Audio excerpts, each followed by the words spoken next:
Thank you. And thank you all for coming out tonight. It's so wonderful.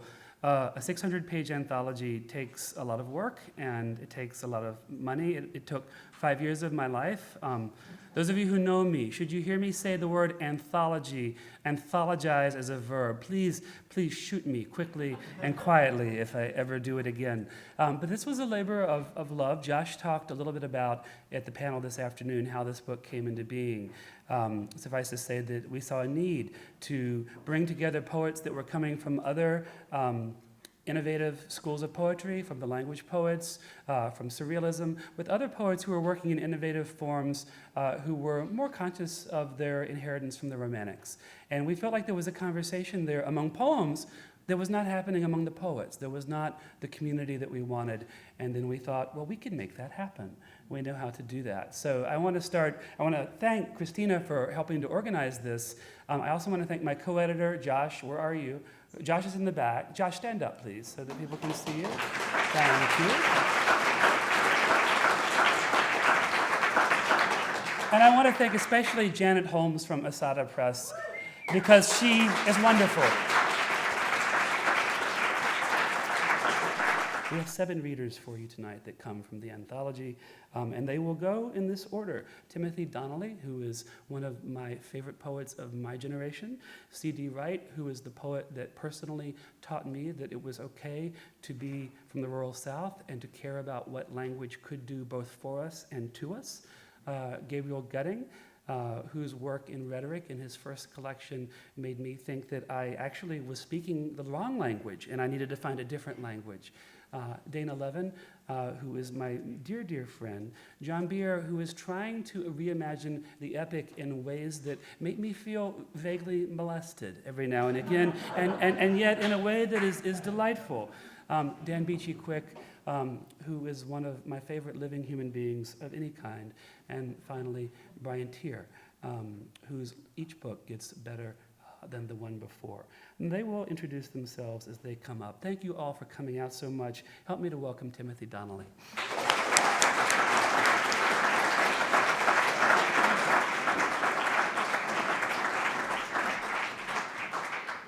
Thank you very much. It's an honor to be here tonight and to be included in this gorgeous anthology. Thank you to GC and to Josh and to Janet for making that possible. And thank you to all of you for coming. I'm going to read one poem tonight. It's a poem in 8 sections. It's not the poem that's included in the anthology, which I had the pleasure of reading at a recent event based on the anthology down in Manhattan. The poem that I'll be reading tonight is called Globus Hystericus, and that is the Latin term for a lump in the throat. It's the medical psychoanalytic term for a lump in the throat that at times can prevent speech. And when I first encountered that term, I thought, even though I did have some Latin, I thought it meant crazy world. And I wanted it to mean that, but then the more I thought about it, I thought there was some sort of analogy between the harm that we can do on our bodies imaginatively and the harm that we also are always doing on the planet as well, in a way that might be called imaginatively too, I think. And this is, as I say, it's called Globus Hystericus. 1. A pity the selfsame vehicle that spirits me away from factories of tedium should likewise serve to drag me backwards into panic, or that panic should erect massive factories of its own, their virulent pollutants havocing loved waterways, frothing all the reed-fringed margins acid pink, and gathering in the shell and soft tissues of the snails, unknowingly endangered as they inch up stems. Through the bulkhead door, I can hear their spirals plunk into the sluggish southbound current and dissolve therein. With such brutal regularity, their dying has given rise to the custom of measuring time here in a unit known as the snail's death. The snail's death refers to the average length of time, about 43 seconds, elapsing between the loss of the first snail to toxic waters and the loss of the next, roughly equivalent to the pause between swallows in a human throat, while the adverb here refers to my person and all its outskirts, beginning on the so-called cellular level, extending more or less undaunted all the way down to the veil at the foot of the bed. I often fear I'll wake to find you waiting there and won't know how to speak on the subject of my production, or rather my woeful lack thereof. But in your absence, once again, I will begin drafting apologies in a language ineffectual as doves. 2. Daybreak on my marshland. A single egret, blotched, trudges through the froth. I take its photograph from the rooftop observation deck from which I watch day's delivery trucks advance. I take advantage of the quiet before their arrival to organize my thoughts on the paranormal thusly. 1. If the human psyche has proven spirited enough to produce such a range of material effects on what we'll call the closed system of its custodial body, indeed, if it's expected to, and 2, if such effects might be thought to constitute the physical expression of that psyche, an emanation willed into matter in a manner not unlike a brand new car or cream-filled cake or disposable camera, and 3, if the system of the body can be swapped out for another, maybe an abandoned factory or a veil, then might it not also prove possible for the psyche by aptitude or lather or sheer circumstance to impress its thumbprint on some other system, a production in the basement or in a video store, as when I find you inching up steps or down a shady aisle or pathway, dragging your long chains behind you most morosely. If you ask me, the question is, did you choose this, or was it imposed on you? But even as I ask, your hands move wildly about your throat to indicate you cannot speak. 3. After the memory of the trucks withdrawing heavy with their cargo fans out and fades into late morning hunger, I relocate in time to the lit bank of vending machines still humming in the staff room corner for a light meal of cheese curls, orange soda, and what history will come to mourn as the last 2 cream-filled cakes. Eating in silence, a breeze in the half-light, absently thinking of trying not to think, I imagine the Bethlehem steel smokestacks above me piping nonstop, the sky wide open without any question, steam and dioxides of carbon and sulfur, hands pressed to the wall as I walk down the corridor to stop myself from falling awake again on the floor in embarrassment. If there's any use of imagination, more productive or time, less painful, it hasn't tried hard enough to push through to find me, wandering the wings of a ghost-run factory as Earth approaches the dark veil cut in the heart of the galaxy. Taking shots of the sun-baked fields of putrefaction visible from the observation deck, hoping to capture what I can point to as the way it feels, sensing my hand in what I push away, watching it dissolve into plumes rising like aerosols or like ghosts of indigenous peoples, or the lump in the throat to keep me from saying that surviving almost everything has felt like having killed it. 4. Plunk. Up from the floor with the sun to the sound of dawn's first sacrifice to the residues of commerce. On autofog, on disbelief, rejuvenation in a boxer brief crashed 3 miles wide in the waves off Madagascar. Cause of great flooding in the Bible and in Gilgamesh. Massive sphere of rock and ice, of all events in history, plunk, thought to be the lethal most. A snail's death semi-quavers from pang to ghost, where the habit of ghosts, of inhabiting timepieces, of conniving their phantom tendrils through parlor air into the escapements of some inoperative heirloom clock on a mantel shows not the dead's ongoing interest in their old adversary, plunk, time, so much as an urge to return to the hard, mechanical kind of being, an erotic longing to reanimate the long, inert pendulum, as I have felt you banging nights in my machine, jostling the salt from a pretzel. This passion for the material realm after death, however, refuses to be reconciled with the willingness to destroy, plunk, it while alive. When the last of the human voices told me what I had to do, they rattled off a shopping list of artifacts they wanted thrown down open throats. That left me feeling in on it, chosen, a real fun-time guy, albeit somewhat sleep-deprived, detail-oriented, modern, yes, but also dubious, maudlin, bedridden, speechless. 5. Graffiti on the stonework around the service entrance makes the doorway at night look like the mystagogic mouth of a big beast, amphibious, outfitted with fangs, snout, the suggestion of a tongue, throat, and alimentary canal leading to a complex of caves, tunnels, temples. There are rooms I won't enter, at whose threshold I say, this is as far as I go, no farther, almost as if I can sense there's something in there I don't want to see, or for which to see means having wanted already to forget, unless stepping into the mouth at last, pressed into its damp, the advantage of not knowing is swapped out for the loss of apartness from what you'd held unknown, meaning you don't come to know it so much as become it, wholly warping into its absorbent fold. I can't let that happen if it hasn't already.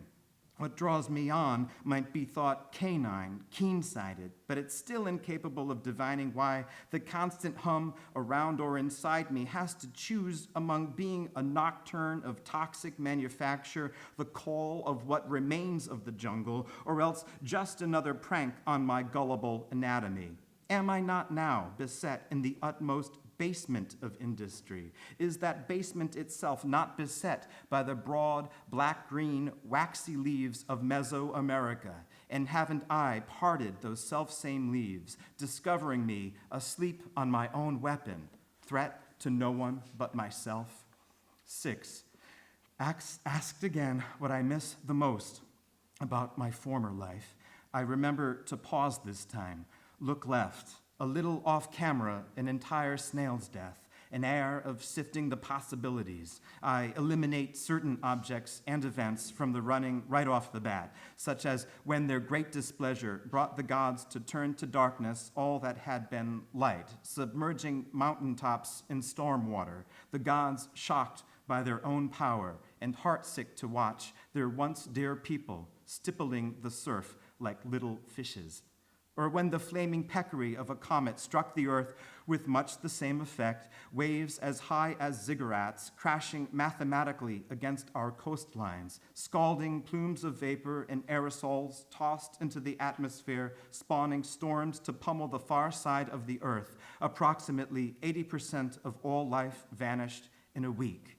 Or when we squandered that very earth and shat on it, with much the same effect and more or less on purpose, emitting nonstop gases in the flow of our production, shoveling it in as ancient ice caps melted, what difference could another make now? And so I clear my throat, look directly into the camera, and even though it will make me come off bovine in their eyes, I say that what I miss the most has to be those cream-filled cakes I used to like. But then they prod me with their volts and lead me back to the barn. 7. After the panic grew more or less customary, the pity dissolved into a mobile fog bank, dense, reducing visibility from the rooftop observation deck.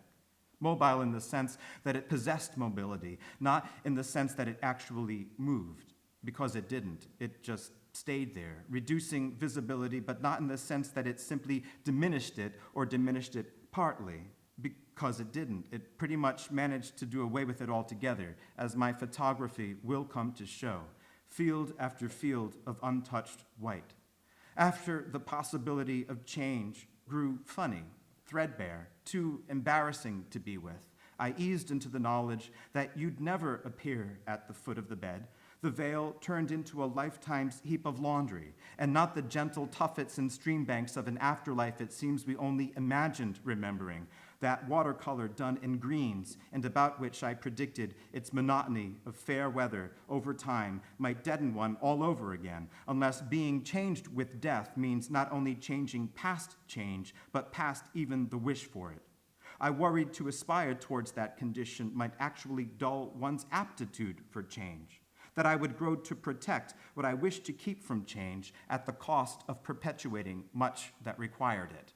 In this sense, I had come to resemble the fog bank, at once given to motion, but no less motionless than its photograph.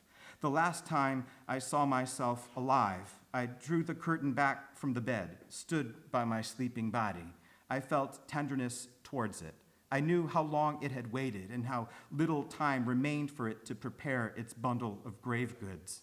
When I tried to speak, rather than my voice, my mouth released the tight, distinctive shriek of an aerophone of clay. I wanted to stop the shock of that from taking away from what I felt. I couldn't quite manage it.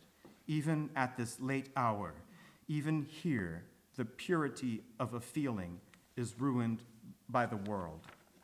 8. Noises from the basement were not auspicious noises. I wanted to live forever. I wanted to live forever and die right then and there. I had heard the tight, distinctive shriek. Here again and now. I no longer have legs. I am sleeping. Long tendrils of tobacco smoke composed of carbon dioxide, water vapor, ammonia, nitrogen oxide, hydrogen cyanide, and 4,000 other chemical compounds penetrate the room through the gap beneath the door and through heating vents with confidence. They are the spectral forms of anaconda. The ruler of the underworld smokes cigars, a certain brand, hand-rolled. He smiles as if there is much to smile about, and there is. He is hollow-eyed, toothless, his hat infamous, broad-brimmed, embellished with feathers, a live macaw. His cape is depicted often as a length of fabric in distinctive black and white chevrons. Otherwise, as here, the full pelt of a jaguar. On a barge of plywood and empty milk cartons, he trudges through the froth. He is the lord of black sorcery and lord of percussion. He is patron of commerce. He parts the leaves of Mesoamerica, traveling with a retinue of drunken axe-wielders, collection agents. His scribe is a white rabbit, daughter of moon and of night. Elsewhere, you are having your teeth taken out. There is no music left, but I still feel held captive by the cinema, and in its custom, I believe myself capable of protecting myself by hiding my face in my hands. Thank you.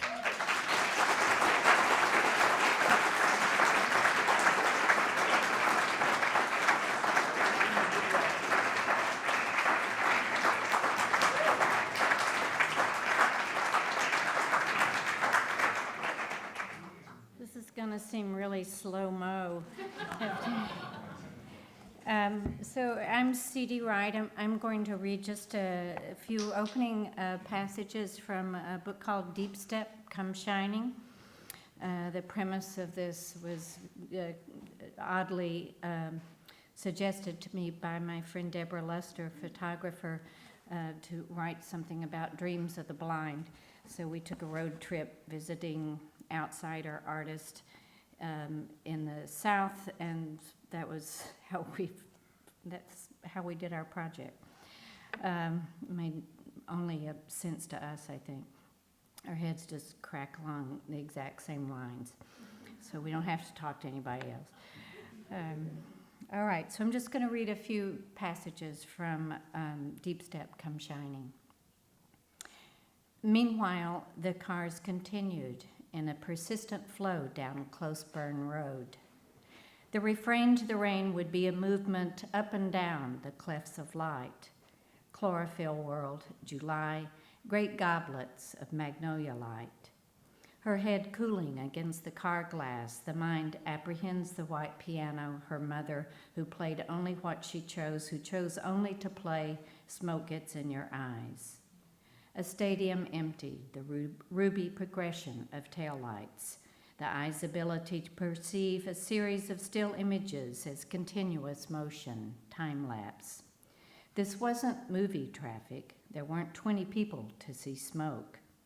At the drive-in when they were young, the parents were young, the children falling asleep on the hood with the motor warm, coating the ornamental swan with their prints, the projectionist's private life, shadows animating a wall.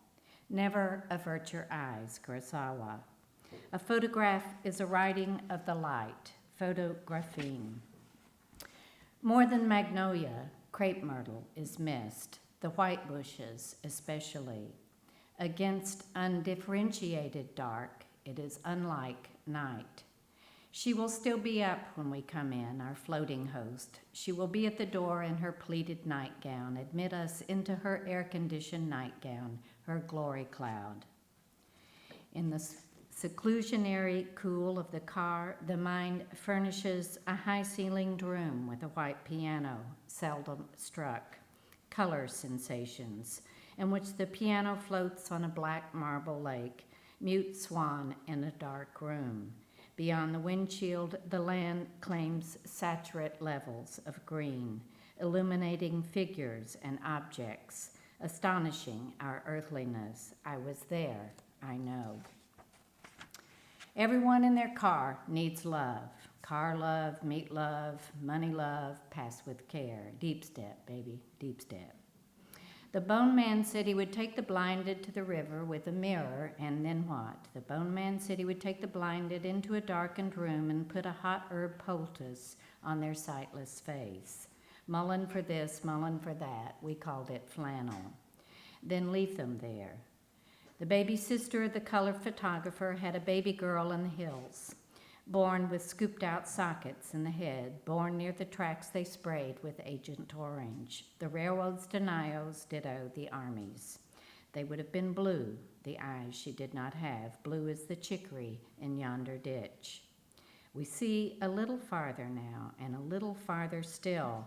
She said her lights would be on, and they were, groping around the sleeping house in our gowns, peeping into the unseen. Beautiful things fill every vacancy.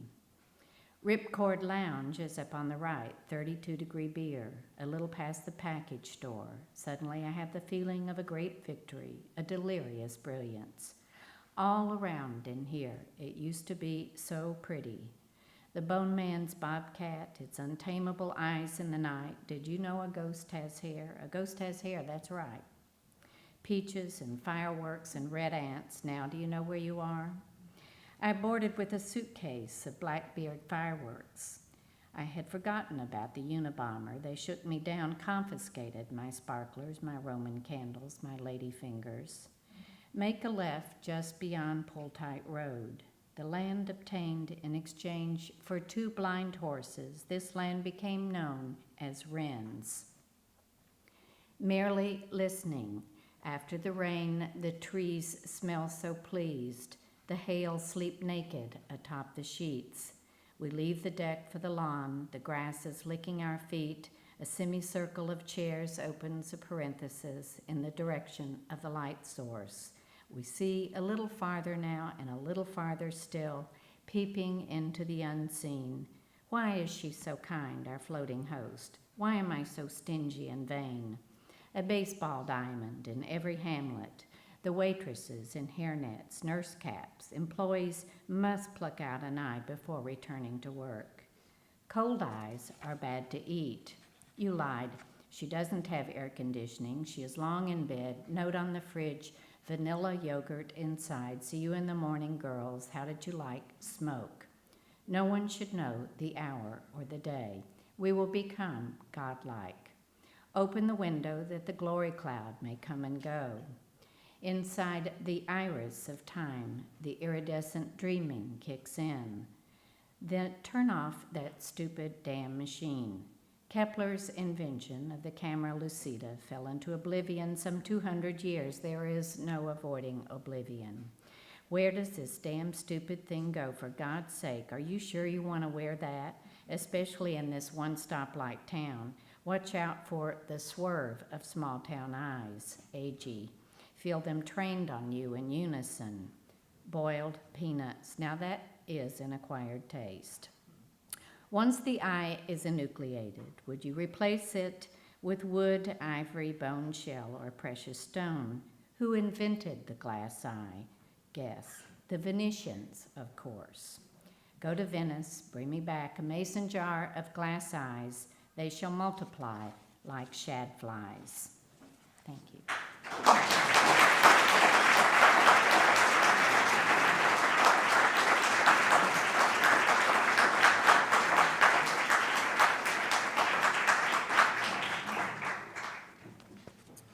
I'm Gabriel Gudding. It's a real pleasure to be here. I wanted to thank GC and Josh and Christina, and Chloe, and Janet, and everyone else who helped make this wonderful event possible. I'm going to read 3 pieces for about 10 minutes from a series of Haibun for a book I'm writing called Rivers for Animals. Haibun, you probably know, is there's essay poems. The register moves from expository to lyrical to didactic, and they concern the anthropogenic devastation caused to rivers, aquifers, things of that kind. Also our hearts. And it focuses especially on the control of animal bodies and their genitals. There can be no pastoral as long as there is a slaughterhouse. It is in the basement of all oppressions and at the ignored forefront of every assertion and definition as to what nature is. The front and back of every face is conjoined by the foyers of the slaughterhouse. When you consume the muscles of animals, your anus is a tunnel to the slaughterhouse. If you eat any part of an animal, your rectum is the atrium of the slaughterhouse. The beginning of the wilderness is the end of the wilderness, as long as there is a slaughterhouse. At wherever the frontier clasps a bush or a star on the top of every pedal of every bicycle, there is a slaughterhouse inside every sack of intestine, on every piece of piss, on every monocle, on the aerosols, on each puddle, on the sled, on the back of the jam jar. It is in the folds of the vulva and at the tip of your penis. It is on your candy. It is present in every little collection of beetles and in the air bringing the dusts of other counties and distant states to them. We carry the slaughterhouse as a mouse would carry Tibet. I cannot think of the slaughterhouse without being launched from my brow. I cannot think of the slaughterhouse without leaving through my knees. The sheriffs are naked. The sun doesn't let us kiss. The clouds will not let us cook. The swales and oxbows and sloughs will not invite us. We cannot fully watch the spangled pond. You cannot see the streaming. You cannot hear the rushing sound of a clock before it strikes. You cannot say a name or sit. You cannot love bugles or understand a calendar as long as there is a slaughterhouse. The animals should have cinders for snot, scabs for shoulders. We should not spend time with it. Let it have Velcro for hair so that it will stick where we put it. The sheep should shit its body directly into cellophane. The chicken, you will not love it, shall be born in a feather factory. Much of the cow should sound in the drains. The calf cannot follow its eyes through its childhood. And the piglet just sees another farmer balancing the world's thermostat on the end of his dick. Its body should be a balloon of protein. Its ears and tails are cut away as ballast. Its testicles are taught how to read, horns burned. The being in the animal fully sensate. Its scrotum is crushed, and who needs its little face to be shouting? I'm not asking us to patch the foxes at the roadway. I'm not asking us to exduce along the earth by electric sled, suet, bath, shed, brass death, or pump the stars back into the telescope. Come out of the human political. We really are ethical misers when it comes to other beings. Poems are pretty, aren't they?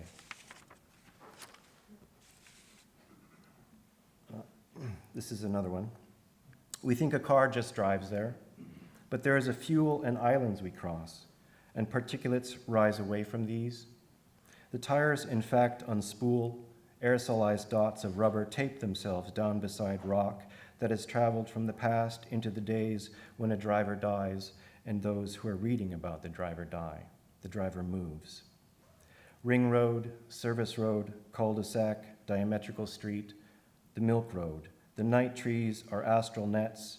The bodies of planet collected there, their balls cast brightly through the shaking map. The driver moves, a farm near Whitney under the sky.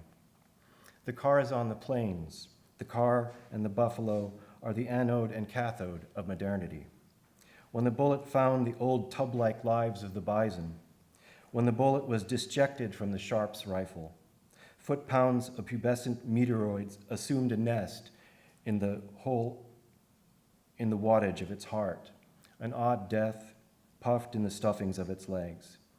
Beyond the barrel, the whole West was soft, The animals stood there. Mouths flew from the orifices of the other bison as if asking the east to just come and eat them from this horror. From the ship of the bullet, we can still see the old lives of the world. I see people bicycling at the edges of storms. Beyond them, there are busloads of pus still coming out of the bison. It makes the river a blonde bench. It becomes the railways. The driver moves. You are approaching a lake again, like a river would, or like a hill of hill would, in your car. It's your car, not your friend's car, not your friend's lake. It's not your lake. It's the present lake. Even the titular owner of the lake, the state, has no owning of this lake. No one owns this lake. It's enhanced with farm runoff. It has farms in it, an enhanced lake. The farms don't want the lake. The state, who owns the lake, excuse me, I'm old and my eyes are going. And this font is green for some reason. The state owns the lake, but the farmers can be sued by the lake swimmers who are hurt in it, so the state bears laws to abdicate responsibility for the lake. It is not in the public commons. There is no public commons. There is no public. The air is not public. Not even the outside is public. The sunlight is not public. Who owns the sounds of cars? Not even the sounds are public. Do we each own the sounds of our own cars? Do we each own the sounds of our own movements, the smells of our own families? Wrap with your car the lake. Knock it once. Freshen it with the sound of the car. It is fresh now, with the F and the H being at the ends of that word. I saw the bison being swung outward by the bullet. It is still there spinning above the west, a stuffed, horned asterisk. Its brain is a desk, its eyes somehow still insensibly closing and opening. We see a car. We think a car just drives there. The world resolves to meet it.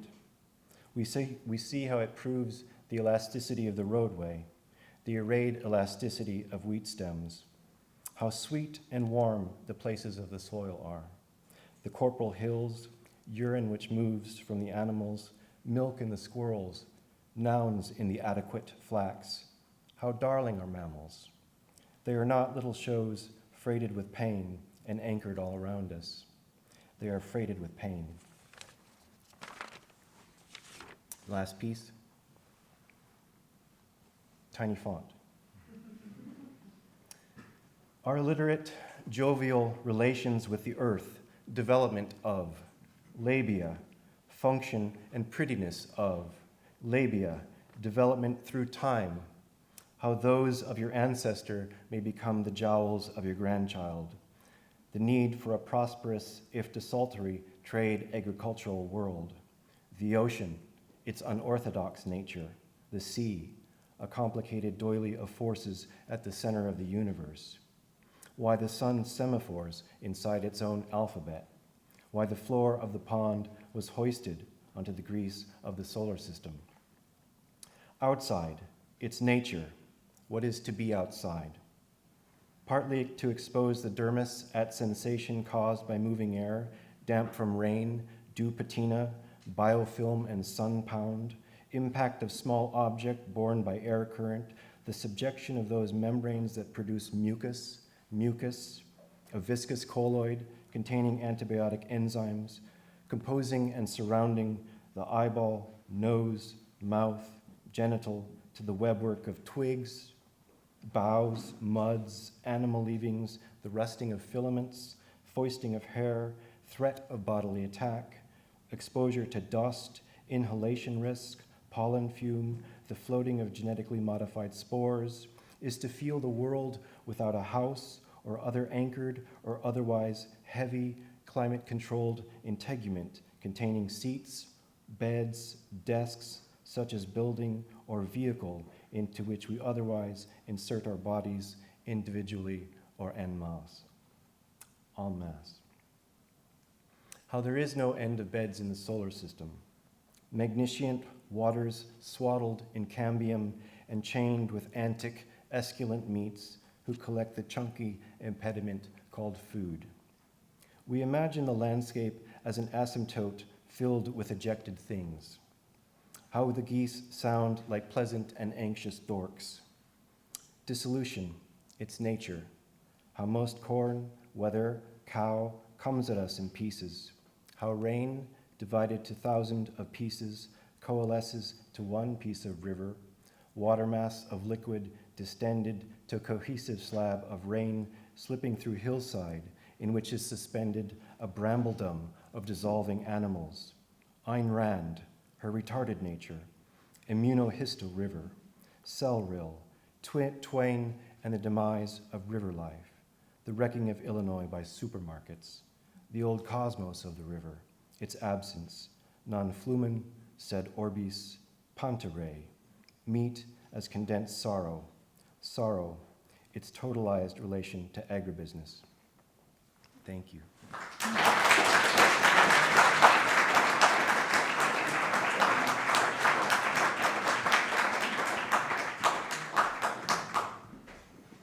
Hi, I'm Dana Levin, and I'm going to read two poems. This is called At the End of My Hours, and being a fan of post-apocalyptic movies, I wanted to imagine what that would be like to be in that. So here it is, At the End of My Hours. Here, I'm here, I'm here, I'm here, here, here, here, cricket, pulse. The Katy-Diddick tick, and then a pause, tick, and then a pause, in greening trees. Tales of a gratitude for water, the hollyhock's trumpet, yes, tenderness, her glove and hoe. Her bad trip, love, grief, hermetic tent talking me down, kissed fissures in the world's despair, what I'd loved. Alive for a while. A day called rip and brood, a day called glorious hour, the long hunt and the worm found in the battered petunias. Every morning in summer, that last summer, before the bees collapsed and the seas rose up to say, fuck you. Perplexed by how it hadn't been unfailingly compatible, our being numerous. How half the time we couldn't see the shapes we were supposed to make made grave our disasters. A God's glass bearing down to burn the wheat crop, to keep time alive inside a tomato, splicing fish into fruit. Some wanted to defy limitation, were offered famine, bric-a-brac townships, virtual cities, where you could stand in market aisles still expecting cherries. His rhythms were your rhythms, Murray the cat, sleeping adieu, draped your length from hip to knee like a scabbard, unsheathed his yawn, tortured finches for breakfast, yowled and yowled round the ravaged bowl till you fed him chicken from your own plate. Another mouth, purling the wheel of appetite, coveting a bloody mash to keep it going. Such a dumb rondeau. Who invented it? Eating to live, to kill, to eat, even cat on a stick when fields failed. No crave for rain against the blasted scape, nor love nor God at the end of my hours, but garlic and butter, a splash of cognac, steak, frite. And when soil burned and order failed and dogs then people starved in char, I remembered an extraordinary peace. The privilege of being left alone with bread to eat and famous butter the chefs use, the venues of white sleep, cannabis and Klonopin, the soma goods of art, and when my back went up against a blackened wall for rumored beans and dented cans, I forgot my body. Became a future remembering how it got that way, some blah, blah, blah, about hoarding rivers and hiding gold. We died in droves. We killed each other and we killed ourselves until our bones wore out their plastic shrouds. I couldn't quite quit some ideas. Trees and chocolate. I couldn't stop yammering over the devastated earth, pining for nachos. prescription drugs and a hint of spring, though I could see the new desert, its bumper crop of bone and brick from shipwrecked cities, where now the sons and daughters of someone tough are on the hunt for rat, the scent of meat, however mean, and a root sending an antenna up to consider greening. What poems built their houses for once in a blindered age, teaching us the forms we felt in rescue. Hoarded up scraps whirling around my cave, trying to conjure peaches.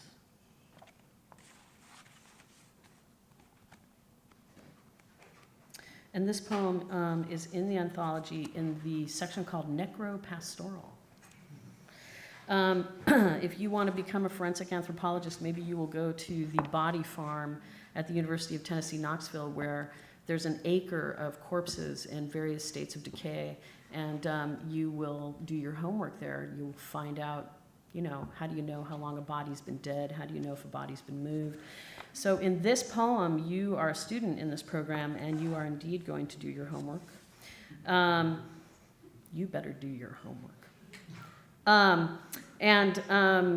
There's a mention about bees and blowflies. Bees really like to eat blowfly larvae, so that's mentioned in here. The poem is called Spring.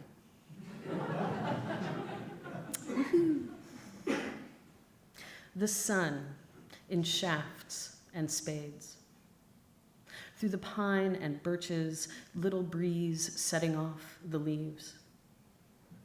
Their golden green increase.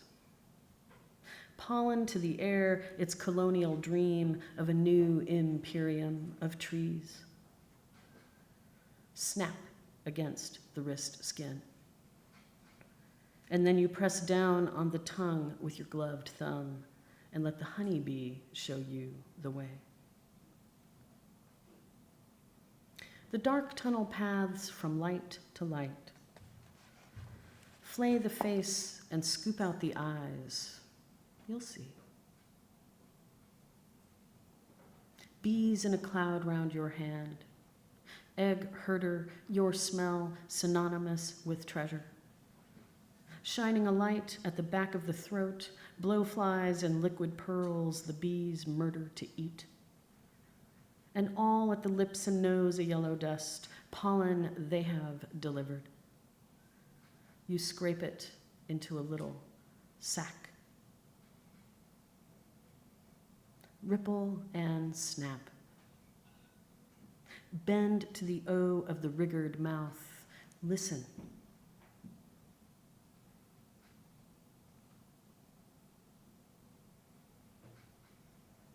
Plastic bags like souls caught in trees.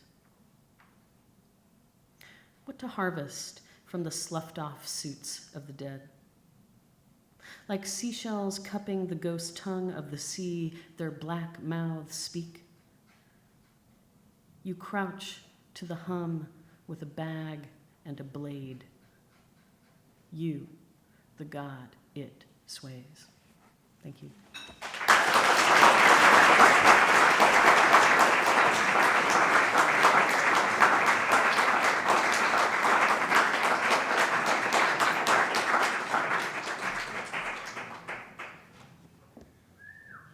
Break into this, actually. Yeah. I'd be happy to, yeah. In the slaughterhouse. Yeah, just go right ahead. Okay. Hi, I'm John Beer. And I'm going to read, in the anthology, there's a section from my ongoing mistranslation of Friedrich Schlegel's 1799 novel, it was Lucinda. I've made it Lucinda. And I'm going to read a different section today. I was actually going to read a later one, but then I realized that this one, I thought this morning that since I'm in Boston, for reasons that may or may not become obvious, that I should really read this. And thanks to everyone, Christina, GC, Joshua, my extraordinary fellow readers. All right. So this is the second section of Lucinda. It's called The Dithyrambic Fantasia Regarding the Condition of Beauty. And it has an argument. Argument. If I walked into the Museum of Fine Arts in Jena, I would go to the room where they keep the absolute. But if I had by my side a Freundin, I could look right through the absolute. I could look right through the absolute. Holy paper. A big throne falls. Here we are. We are true, and you are, strictly speaking, amazing. I used to think about you all the time, even before the first idea. In this mirror that you are, I cannot see myself. I cannot see anything. I am wonderful in love. Only here it is. I have a harmonica or complete humanity. No trains around. Just those shapes that last forever, blinking their eyes at me and opening their arms as if to enclose me for good. How flighty and holy the trains of the soul. Let's go outside. The words are matted trouble. But even as I'm in the pull of appearances, I gotta keep repeating the uncreated feeling of our primordial thing. Big future winks me into the mystic, uncountable new births. Breathing is life. I am life breathing. It rains on me. My old thoughts smart, and I stay standing. The river swells with blood. The moon drinks up its unity. Shape equals joy. The fantasy keeps growing. 7 words assemble in the wings. The first, it's simply dark. The second, a dark time. The first, simply to darken. The second, in its time. The fourth, preposition. The fifth, no hope. No hope for me. The sixth, listening to Santana records and generally wasting her time. The second, her dark time. The first, even softer. The fourth, to bridge. The first, softer. The second, it's getting dark. The fourth, let's go outside. The fifth, no hope. The sixth, hey kids, don't die. The first, she's soft. And the seventh, she's so heavy. Yeah. Yeah. Yeah. I have to say, it would have seemed like a fairy tale if August or whoever had told me that the world contained such fineness, such capacities for happiness and love, such an awesome girlfriend. Because it's not like I haven't been looking. Sure, it was mostly in my room that the search was conducted, but I could still use the telephone. I called this number 3 times already. My search sucked. I buried myself in no feminine essence. I met a lot of girls. I would talk to them from the privacy of my abandoned station, my cheery bunker. But let me tell you, you're really different.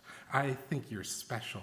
You're not like all the rest. You're the one for me. I mean, look, I'm not the kind of guy who'll say that with what habit or convention call the feminine, you're entirely unfamiliar, or that you intuit how all is complete and eternal, or even that knowing nothing of separation, your being is one, indissoluble. I don't go in for that romantic kind of bullshit. But isn't there a world behind this world? Can't I take the subway to your suburbs sometimes? I look out the window and see the strangest angles. Time to get yourself into some self-control. Through all this human stuff, you walk next to me. You show me your things. You get me high mainlining your sensual presence, and then you jam my brain with reports from the most spiritual spirit. I can see you now, and that means I can see. Now listen, let's get even softer. You take away this Jena cold bitterness. You kind of remind me of Eric Stoltz. Is that fucked up? You're teaching me about inside and out. You keep me from feeling torn apart by the objects. You're only 5'3" and I cannot resist your stare. You tell me to stop talking and I keep going on. You say that such and such is the case. You take all the words away. You exchange inclination for the general will. You're the marriage of pride and humility. You're the corner of Jena and Delancey. You're the cream in my cherry cordial. You're the champagne while I'm learning to walk. We're past 128 and it's dark outside. Bring it up a notch. We drink up the words together, you and me and the moon. I'm not kidding when I say this. The world got called the world for you. Play this fucking loud. We've got the rest of our lives to drink up. Don't let it go to waste. Anyway, you get the general idea. I'm often astonished. Every thought slinks away inside of me until it seems like I'm filled up with my very own cocktail party. Bazan gets carried away, and now we've sunk back into the dark. All we get are moments, traffic signals, like eyes blinking in the rain. Count up the times when your own inmost eye streamed with light. The night of the future keeps opening up to us. Everything's so small in this room. The people, the furniture. Did only small things ever happen here? Life lived inside life, like feeling stays felt in the graze of your fingers. I had this long to tell you. I had it for this long. Every plant gets to flower eventually, except some of them bloom only in theory. All that I hoped for is left up to memory now. I'm sorry. I'm inside some kind of mood, a mood system. Love is religion. It won't fucking stop raining. Pretty soon I'll be copying you, like Echo and the Bunnymen were basically Joy Division in the key of boring. Nothing will tear us apart. Deep pain flows, overcoming, overcome. Joy, shape, situation, it's too fast to be beautiful, that's its beauty. One thing matters, it must have been magic to your little girl mind. Did you know your sweet play is keeping me almost together? It's done now. I'm not getting allegorical, motherfucker. We could be humans. It's right over there. This concludes the dithyrambic fantasia concerning the condition of beauty. It is the most beautiful poem ever wrote. I don't know if you fully appreciate that, but there is a little book inside my heart, and that book contains the true history of the world, and its moral is read the dithyrambic fantasia. All you know, all you need to know. Don't think about it, feel it. I realize that these concluding remarks may appear to mar somewhat the unity of the dithyrambic fantasia concerning the condition of beauty. I'm sorry for that. But at the same time, probably, a reader who didn't get what was going on at first pass will come to these last sentences and pick up the lesson. We could be humans. Psst, pass it on.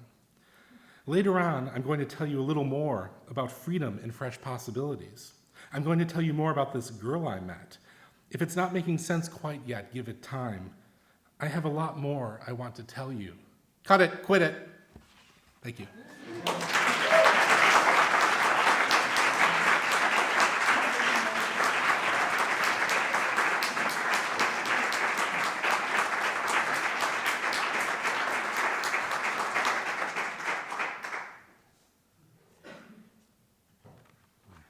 I'd of course like to say thanks to GC and Josh and Janet and Christina. I should admit to you that I feel very nervous reading with Herman Melville's portrait.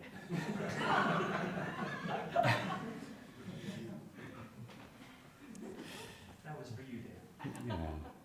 I'm going to read two poems that bear a kind of relation to each other and to the Arcadia project too. The first is just titled "and co," that obsolete 19th century designation for etc. And it's composed of small poems, and I'll just pause. The androgynous chorus bitterly laments, "No one found me, and now I don't exist." Now my navel is this ruin, now my nipples are no one's heaven. Now my temple is disregard, my temple is neglect.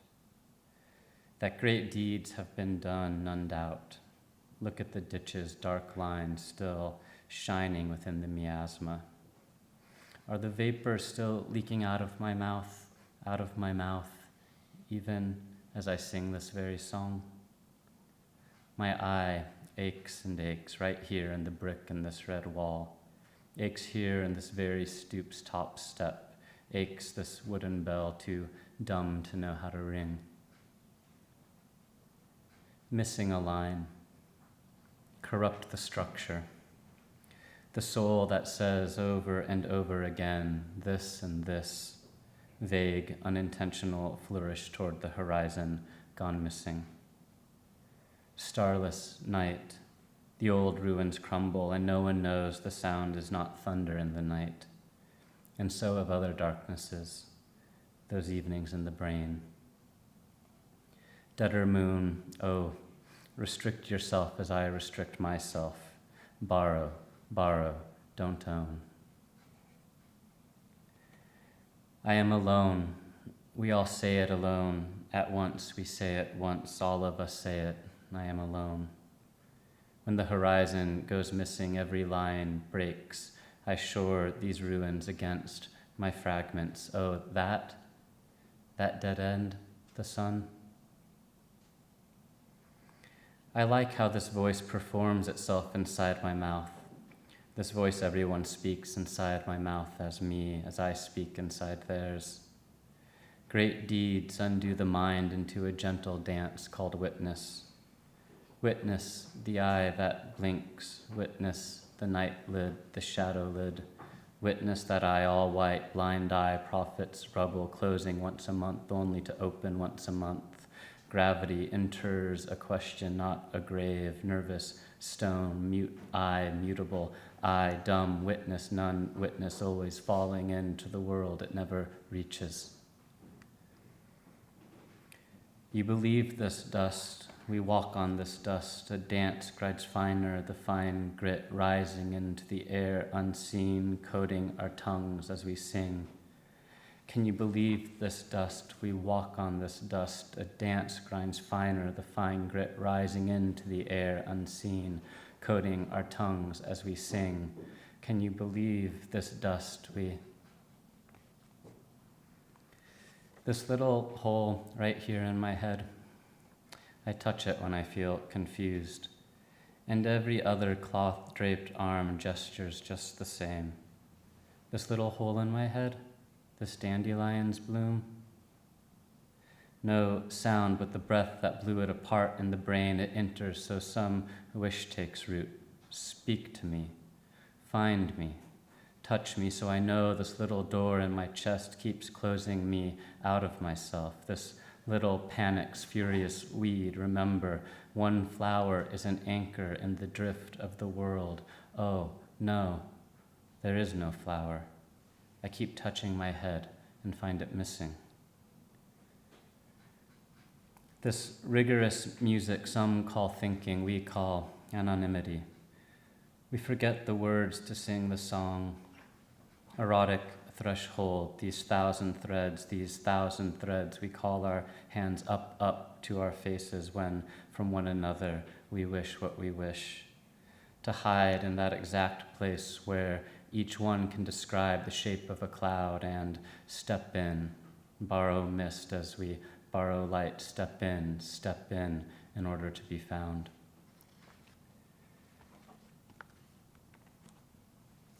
And this next poem is called The New World. Push in the push pin right here in this blank. This blank, a little effort mars emptiness into something more empty. Empty as the air when the drone ceases, a single note thrills nothing's whole system, a kind of star map before stars existed. Don't sigh, it's just a hole in a page just a kind of beginning. Before time begins again, it's infinite counting on infinite fingers of infinite stars, departure on every side, yes, I read the report on abandonment while in my office eating lunch. Every point departs ever faster from every point. Nothing verges into nothingness. Even now, forever absent territories grow forever more vast. Data suggests the angelic hierarchies drone ceaselessly, a single note. The X-ray telescopes record as endless beige, endless as the low-cost carpet of a state education. Years ago, I complained memory no longer works. No poet wanders into a city and begins to sing that song that includes us among the dust bereft now that the tamer of horses has died. I've never forgotten what I was told. A nameless man sits at a desk in a nameless city, reading forever the same book to keep near it, despite its desire to disappear. Give him a push pin, and he can push it in any page as deep as strength allows, and by memory the nameless man recites each letter the pin he pushed through. I know, I've seen the book, every page of it, every letter of every page is a whole. Once upon a time, my wife told me to stop writing poems about writing poems. And for a present, she gave me a box of pins. Happy birthday, she said. May this new year pierce you with anxieties more legible. Time will tell. Time will tell the ice to melt, ice caves to melt and fog the pleasure dome's glass. So the threshers flail and mist the doubtful grain, and mist the chafy grain, and the sacred grove hasn't exactly turned rotten yet. Some offering left long ago on some altar, some prayer no one thought to teach me the prayer motion. No one taught me how to build from nothing an altar, an empty page pinned to a desk. I'm waiting, pinned to the desk, just waiting, a page of instructions and a set of tools kept high on a shelf in the air, just waiting for the tools to fall. What do you see through the little hole when you look through it?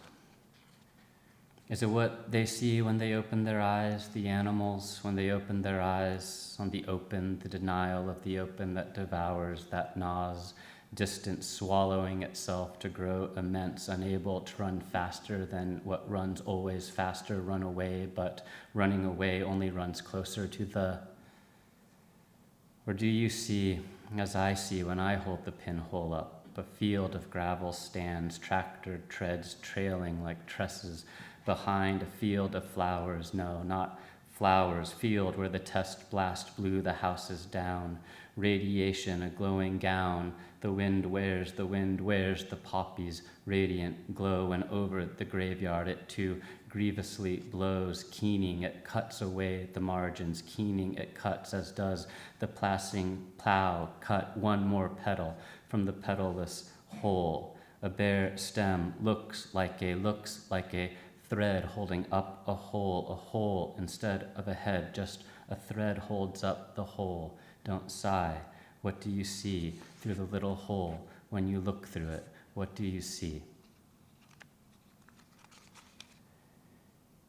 Ignore almost the drone of the man reciting by memory the page he holds up. The sun pours through each hole, letter by letter, the sun on his desk, the whole alphabet, 1,000 suns on his desk. Ignore almost the drone of the man by memory reciting the sun.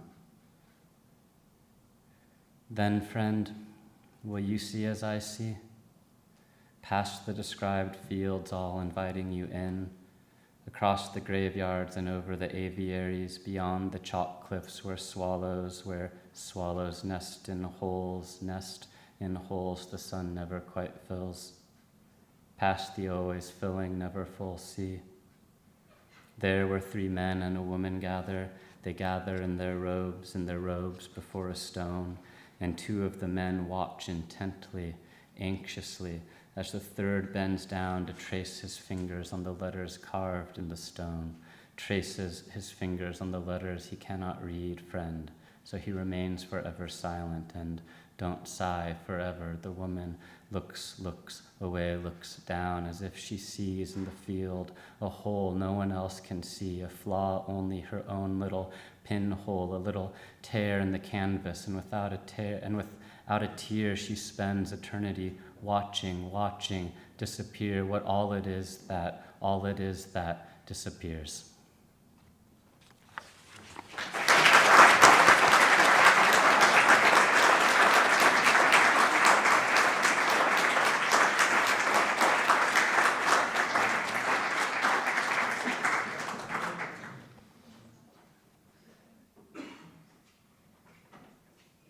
I want to repeat everyone's thanks, and I also want to thank you, dear audience, for sticking with us. I'm going to read one poem. I was reading Donna Haraway's Companion Animal Manifesto, which I quite admire, but it made me think about all the species that we don't count as companions. And it made me also think about the particular species in the bioregion that I was living at the time that seemed most companionate in terms of my own life, all of which turned out to be grasses. And so this book that I'm reading from is called Companion Grasses, and there's a series of poems throughout focusing on particular species, plant species. And this is called Star Thistle. It is an elegy for Reginald Shepherd, the poet Reginald Shepherd, who died in 2008. And it is also an argument with the psychoanalyst Adam Phillips about the nature of religious faith. And it is also an homage to Whitman's This Compost. Star Thistle. He died in lamplight. That night brought out against fog its grid of gambits. Each street a perfect winter, dissembled, pure effect. After that, anything outside, all scumble. Marine layer, a low hover that suffered dwelling to disappear into weather, facade, a slow fade into gradient. His death felt like that. To unlock and open the front door onto a lost element, looking for purchase, to find a vanishing inside, a home where once there'd been rooms and no humus into which to inter his memory, no image. From 50 miles away, 1,000 feet below the field I love, I tried to remember how spring undoes the year like a knot, how winter haze, flat, thin cover turns gold, gray beneath rain, keeps close to ground the germinal heat, how grasses thread up through the remainder of what sowed them and help break it down. All spring following his death, I turned in thought to pale green, stems infiltrating the annual weave of leavings, each seed a knot in the energy net, flung out over the field so the caught space can blossom. June 4th, I board the ferry in time to see spring end on Atlas Peak, grasses turning again to seed. Each stem an eidolon of itself, brittle, inflorescences shattering. In my wake, I leave the cabin each afternoon for the field's edge to sit and watch what I can't see work the surface. Wind, which I've never cared for in particular, cares only for particulars.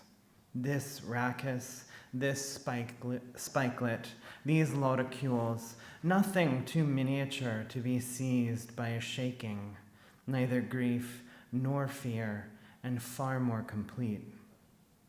Days I close my eyes, I hear the smallest ocean's smallest surf break.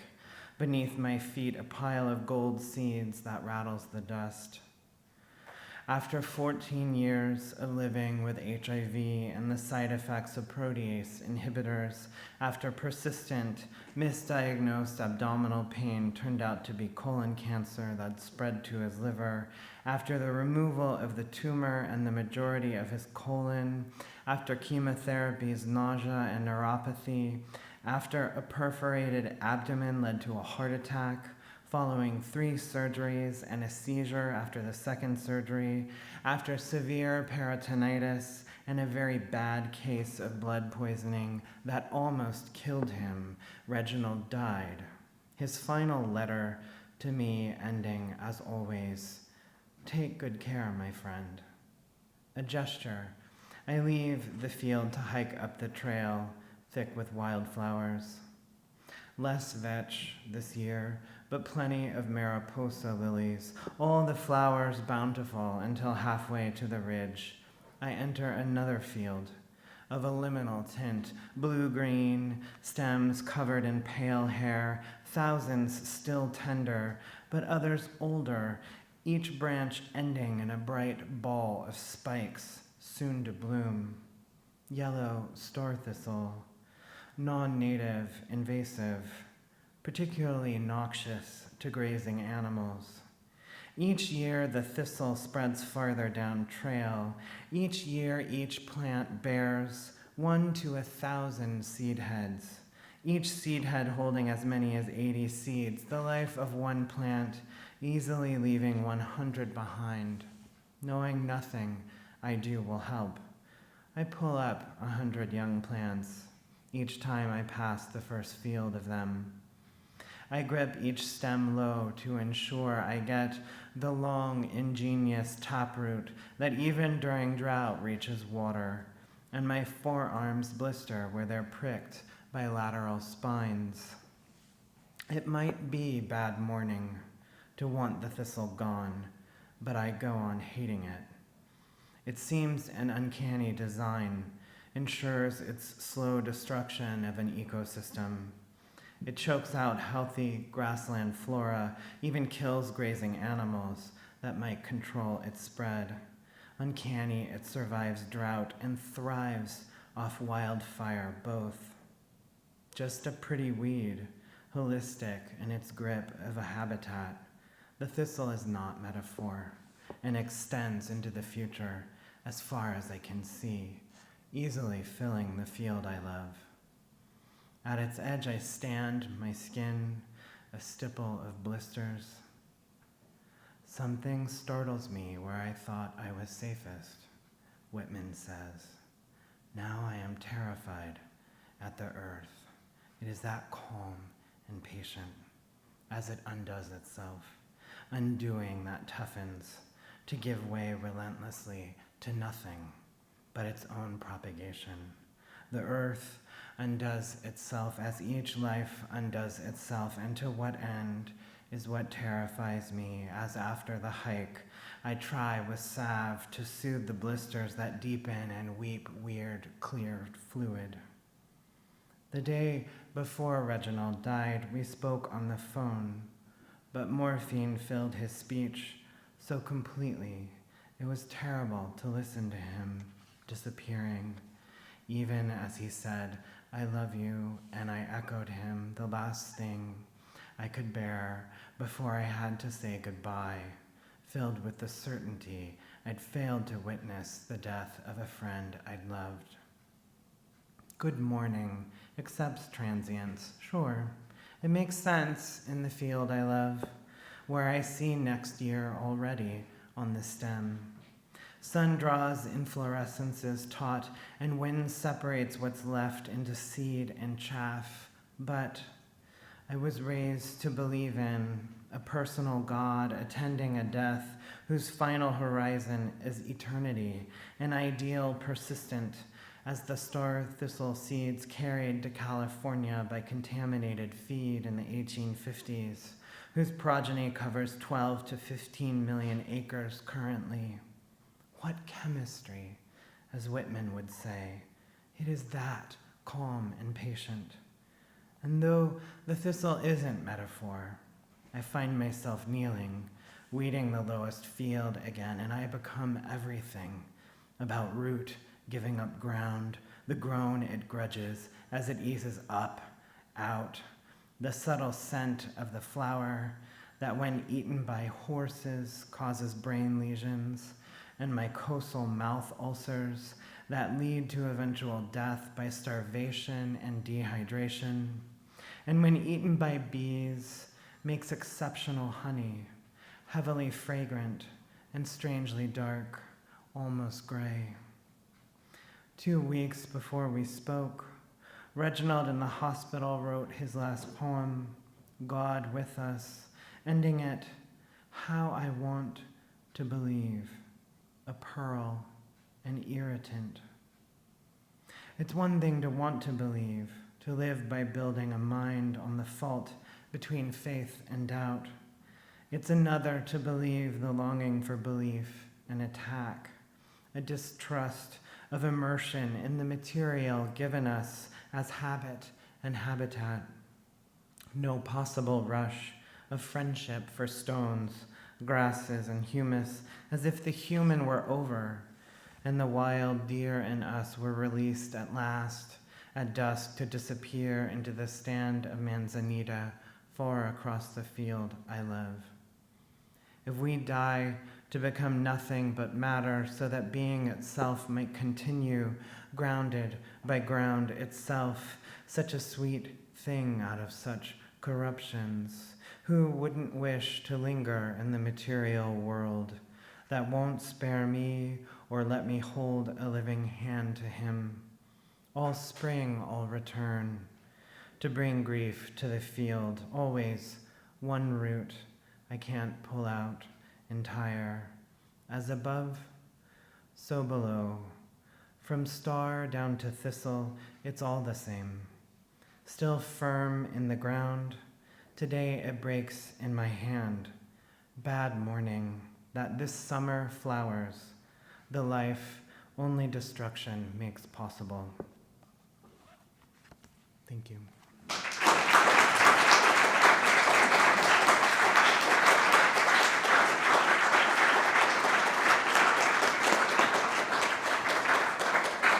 And thank you all again for coming out and being with us on a cold and wintry night.